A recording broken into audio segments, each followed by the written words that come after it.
आज हम लोग एक इम्पॉर्टेंट टॉपिक्स के बारे में पढ़ेंगे जो हर दृष्टिकोण से महत्वपूर्ण है, इससे क्वेश्चन एग्जाम्स में आते हैं। टॉपिक्स है माइक्रोस्पोरोजेनेसिस, सूक्ष्म बीजाणु जनन। सूक्ष्म बीजाणु जनन या माइक्रोस्पोरोजेनेसिस वो प्रक्रिया है जिसके द्वारा मेल गैमेटोफाइट का डेवलपमेंट होता है, जिसके माध्यम से जो परागकण है उनका विकास होता है। इसके लिए सबसे पहले एक सेल जो कि हाइपोडर्मल इन ओरिजिन होती है, अधः त्वचा की कोशिका से विकसित होती है, जिस कोशिका को हम प्राइमरी आर्कोस्पोरियल सेल कहते हैं, प्राथमिक प्रपशु कोशिका कहते हैं। यह कोशिका ट्रांसवर्स डिवीजन द्वारा विभाजित होकर, अनुप्रस्थ विभाजन द्वारा विभाजित होकर दो कोशिकाओं में बढ़ जाती है। बाहर वाली कोशिका को हम प्राइमरी पैराइटल सेल कहते हैं और अंदर वाली कोशिका को हम प्राइमरी स्पोरोजिनस सेल कहते हैं। पैराइटल सेल जो होती है वो कई लेयरों में विभक्त हो जाती है।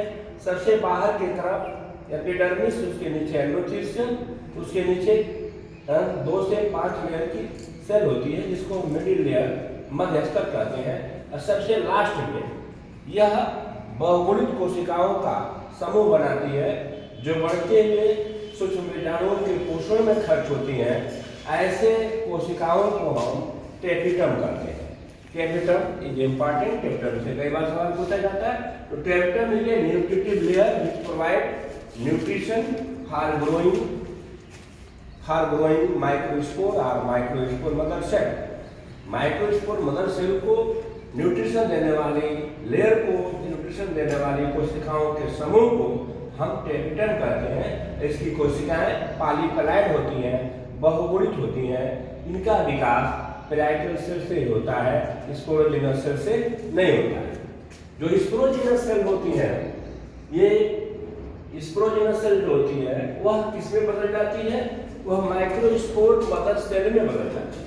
और microspore mother cell meiosis division से, सूत्री विभाजन से विभाजित होकर 4 माइक्रोस्पोर को बनाती है।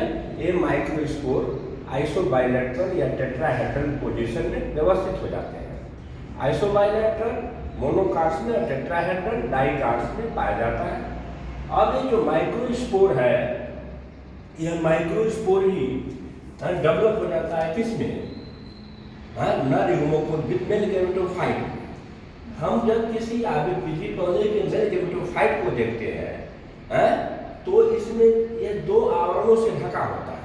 इसका बाहरी आवरण जिसको हम एक्जाइन कहते हैं, एक्जाइन जो इसको मजबूती प्रदान करता है, इसको सड़ने गलने से रोकता है। इन पौधों के परागकण हजारों वर्षों तक मिट्टी के अंदर रह जाते हैं। इसका कारण है इसका एक्जाइन।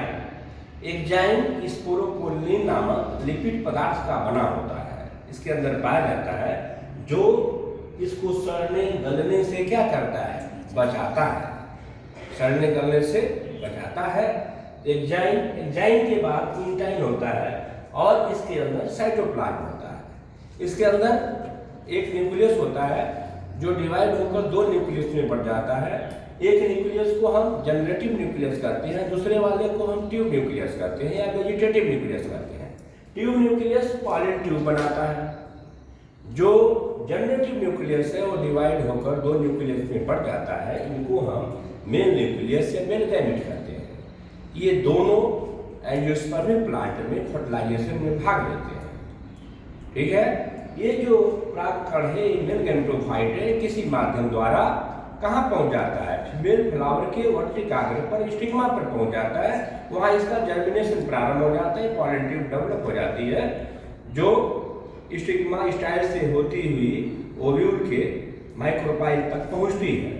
इसका जो न्यूक्लियस है, ये 2 न्यूक्लियस में बढ़ जाता है। जो इसमें दो मेल न्यूक्लियस है। एक मेल न्यूक्लियस क्या करता है? एक सेल के एम्ब्रियो सेल के अंदर जो एक सेल है उसके न्यूक्लियस से फ्यूज करता है, जिससे जाइगोट बनता है।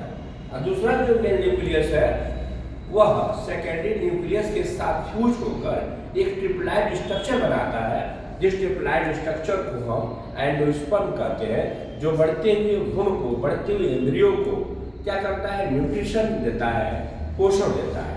इस तरह से आद्रबीजी जो प्लांट होते हैं, एंजियोस्पर्मिक प्लांट होते हैं, उनमें फर्टिलाइजेशन 2 बार होता है। इसीलिए ऐसे फर्टिलाइजेशन को हम क्या बोलते हैं, डबल फर्टिलाइजेशन बोलते हैं।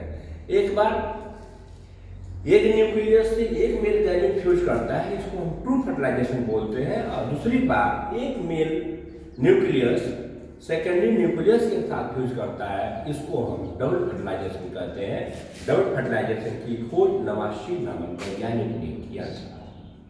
That about microsporogenesis in angiospermic plants. Okay.